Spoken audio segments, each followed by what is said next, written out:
5, 4, 3. Hello and welcome. I'm Tami Grillone here with Will Hastencall, Samuel Bevins, Jackson Harris, and Abdul Prezada. Today we're here in the MTC building with fellow students from the Intro to Mass Comm class, and we're reviewing some of the discussions from the classroom. We've been talking in class about how big of an impact the media has had on our society and ultimately every one of us. Part of this is because not everyone in our society has a high level of media literacy. So what does it mean to you guys to be media literate? Well, media literacy is the ability to access, evaluate, create, and understand media. And while we all have a great innate ability to access the media, we're not all up to par with things like the internet, publications online, adverts, things of that nature. And also because of so much fake news, we're not all going to be on the same level of understanding media because there's so much out there to muddy down our waters. Yeah. Anything else you guys want to add? I think you hit the nail on the head. I mean, being media literate provides more of an ability to totally comprehend what you're taking in and using that to your advantage rather than using what you find just like a random post on Facebook or something like that to form all your personal opinions and your beliefs. Yeah, and some people do that. Yeah. Absolutely.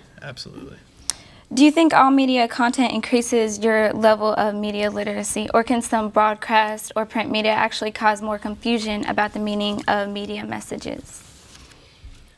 Oh, a lot of them, I mean, they're literally targeted to keep you from being media literate. They're meant to keep you swayed, keep you watching. The government, for lack of a term, screws with your attention and things like that, where they'll put out some stupid news story to distract you from what they're really doing.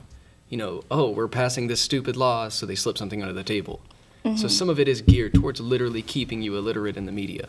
Yeah, well, not only that, just how biased certain media stations are in comparison. So they try to keep one media news source will end up taking more of a story and twisting it towards a conservative view or twisting it towards a liberal view, so we can't get a full understanding if we only watch that one station or that one broadcast. Well, and another example is, like, for example, Fox News would report constantly on all the misdoings of, like, Hillary Clinton, whereas praising up Donald Trump each chance, or other stations would do the exact opposite, where they would only talk about all the horrible things Trump would do, but then would never mention, like, the email scandal or anything like that. What do you think anyone has to gain by keeping people uninformed? Keeps people to their side. Not only that, but if you keep people uninformed, you keep people controlled. Absolutely. The worse people are in intelligence, the more so they are apt to completely follow whatever you have. You can tell them anything you want, and they will blindly follow you like sheep to a slaughter.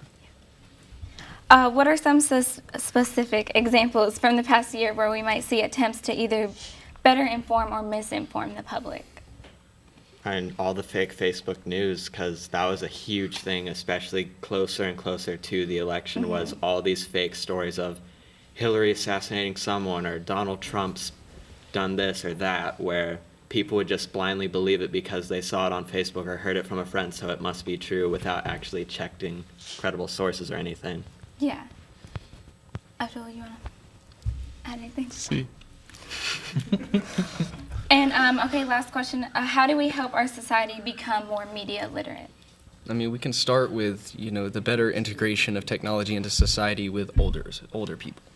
Because typically we see that younger people tend to be the more technologically literate, while as older people are typically so resistant to the change that they don't do any kind of online thing. So if we can get them to be at the point that we are, and as a society we're all online, and we're also, we need to stop believing everything we read.